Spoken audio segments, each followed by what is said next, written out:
Komuna Ulqinit ka shprehur shqetësimin serioz për gjendjen alarmante të plazheve në prag të fillimit të sezonit turistik. Duke pasur parasysh se plazhet janë një gamburimet më të rëndësishme turistike, është e papranueshme që ndaj tyre të sillet me një papërgjegjësi të tillë, shkruhet në kumtesën e Komunës Ulqinit. Tutje thuhet, për këtë gjendje përgjegjësinë nuk e mban vetëm ndërmarrja publike për të mirat detare, por edhe Ministria e Planifikimit Hapësinor dhe Pasurisë Shtetërore, si dhe Ministria e Turizmit, të cilat me mosveprimin e tyre vënë në pikpyetje zhvillimin e turizmit në Mal të Zi dhe qëndrueshmërinë ekonomike të komunave bregdetare. Para përgatitja e plazheve, pasiguria e përgjithshme në lidhje me procedurat e dhënies me qirasi dhe përpjekjet për të fshehur mangësitë e tenderit, konfirmojnë qartë atë për të cilën Komuna Ulqinit kishte paralajmëruar që para shpalljes së tij. Për fat të keq edhe njëherë vërtetohet se ndërmarrja publike të mirat detare nuk është e aftë të zbatojë procedurën e tenderimit në mënyrë të ligjshme dhe transparente. Deri më sot asnjë kontratë me shfrytëzuesit e pasurisë detare në territorin e Komunës së Ulqinit nuk është lidhur, ndërsa në të njëjtën kohë ka indikacione se ndërmarrja planifikon të shpallë një tender tjetër, gjë që do të ishte një goditje shtesë për komunitetin lokal dhe turizmin në tërësi. Për shkak të qasjes jo profesionale dhe të papërgjegjshme, qiramarrësit janë vendosur në një pozitë jashtëzakonisht të pafavorshme. Si pasojë e kësaj, plazhet nuk ishin të gatshme për pritjen e turistëve të një majit, që ka qenë praktike zakonshme në vitet e kaluara. Në vend që të sigurohet stabilitet dhe siguri në përgatitjen e sezonit, po punohet në anulimin e tendereve për disa lokacione. Komuna Ulqinit me të drejtë të plotë shpreh pakënaqësinë me këtë zhvillim të ngjarjeve. Mendojmë se tenderi është dashur të shtyhet dhe kontratat ekzistuese të zgjaten me një aneks për sezonin 2025.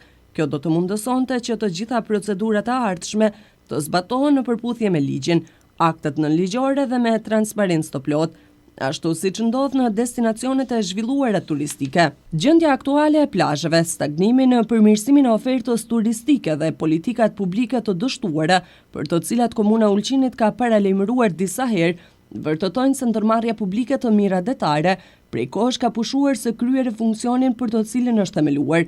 Për këtë arsye, mendojmë se është koha e fundit që kjo ndërmarrje të transformohet në agjenci, që do të ishte një model i pranueshëm për të gjitha komunat bregdetare. I bëjmë thirrje Kuvendit të Malit të Zi që urgjentisht të shqyrtojnë ndryshimet dhe plotësimet e ligjit për pasurinë detare, si dhe të ligjeve të tjera përkatëse. Vetëm përmes decentralizimit të mirëfillt mund të mundësojmë komunave të menaxhojnë në mënyrë të përshtatshme territorin e tyre dhe të sigurojnë zhvillim të qëndrueshëm të komuniteteve lokale, thuhet në kumtesën e Komunës së Ulqinit. Kryetari i Komunës së Ulqinit, Genci Imanbegu, ka dalë me një deklaratë për media, ku thuhet: "Përshëndesim reagimin e zonjës Marta Kos, komisionere për zgjerim në Komisionin Evropian, e cila publikisht ka shprehur shqetësimin e saj mbi aspektet problematike të marrëveshjes ndërmjet qeverisë së Malit të Zi dhe qeverisë së Emiratëve të Bashkuara Arabe. Këtishmëria e saj për të mbrojtur parimet e transparencës, ligjshmërisë dhe interesit publik, përçon një mesazh të rëndësishëm për të gjithë qytetarët e Malit të Zi, veçanërisht për ne në Ulqin, që ndodhemi në qendër të këtij procesi të diskutueshëm."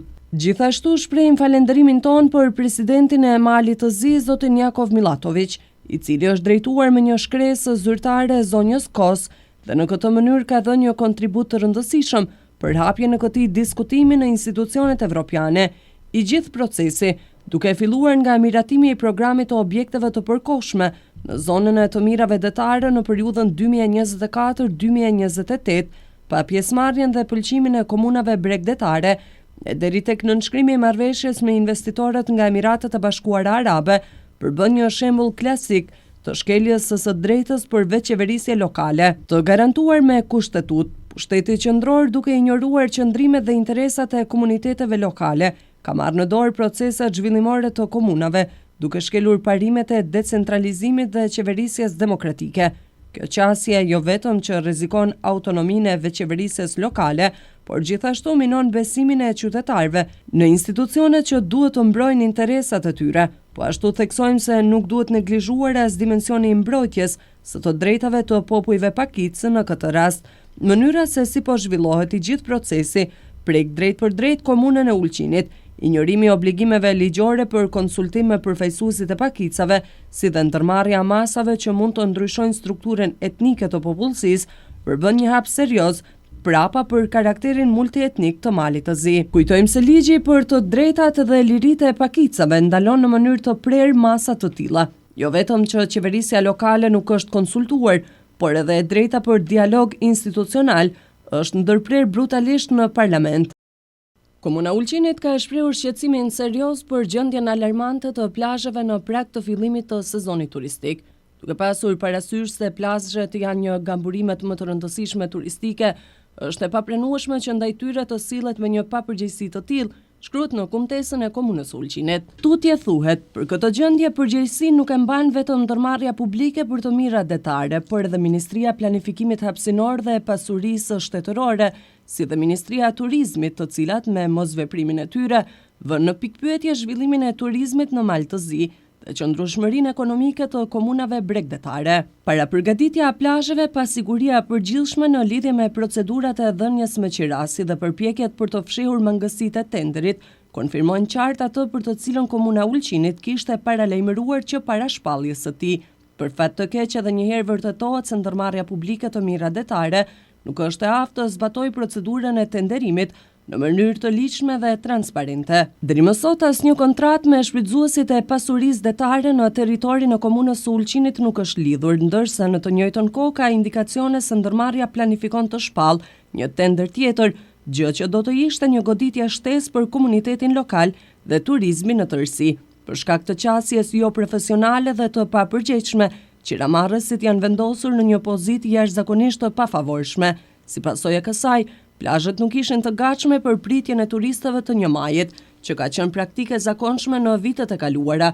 Në vend që të sigurohet stabilitet dhe siguri në përgatitjen e sezonit, po punohet në anulimin e tendereve për disa lokacione. Komuna Ulqinit me të drejtë të plotë shpreh pakënaqësinë me këtë zhvillim të ngjarjeve. Mendojmë se tenderi është dashur të shtyhet dhe kontratat ekzistuese të zgjaten me një aneks për sezonin 2025. Kjo do të mundësonte që të gjitha procedurat e ardhshme të zbatohen në përputhje me ligjin, aktet nënligjore dhe me transparencë të plotë, ashtu siç ndodh në destinacionet e zhvilluara turistike. Gjendja aktuale e plazheve, stagnimi në përmirësimin e ofertës turistike dhe politikat publike të dështuara, për të cilat Komuna Ulqinit ka paralajmëruar disa herë, vërtetojnë se ndërmarrja publike të mirat detare prej kohësh ka pushuar së kryerë funksionin për të cilin është themeluar. Për këtë arsye, mendojmë se është koha e fundit që kjo ndërmarrje të transformohet në agjenci, që do të ishte një model i pranueshëm për të gjitha komunat bregdetare. I bëjmë thirrje Kuvendit të Malit të Zi që urgjentisht të shqyrtojnë ndryshimet dhe plotësimet e ligjit për pasurinë detare, si dhe të ligjeve të tjera përkatëse. Vetëm përmes decentralizimit të mirëfillt mund të mundësojmë komunave të menaxhojnë në mënyrë të përshtatshme territorin e tyre dhe të sigurojnë zhvillim të qëndrueshëm të komuniteteve lokale, thuhet në kumtesën e Komunës së Ulqinit.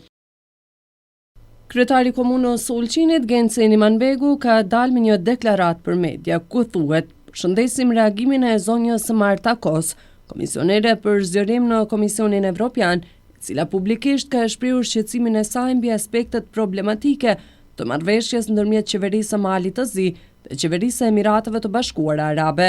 Këtishmëria e saj për të mbrojtur parimet e transparencës, ligjshmërisë dhe interesit publik përçon një mesazh të rëndësishëm për të gjithë qytetarët e Malit të Zi, veçanërisht për ne në Ulqin, që ndodhemi në qendër të këtij procesi të diskutueshëm."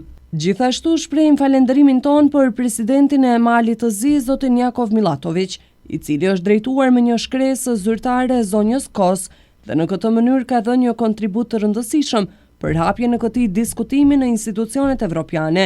I gjithë procesi, duke filluar nga miratimi i programit të objekteve të përkohshme në zonën e të mirave detare në periudhën 2024-2028, pa pjesëmarrjen dhe pëlqimin e komunave bregdetare, e deri tek nënshkrimi i marrëveshjes me investitorët nga Emiratet e Bashkuara Arabe, përbën një shembull klasik të shkeljes së drejtës për veçqeverisje lokale, të garantuar me kushtetues. Zotëroj të arrihet konsensus i plot mes të gjithë deputetëve për ta kthyer dokumentin për rishqyrtim në qeveri, përmbyllet deklarata.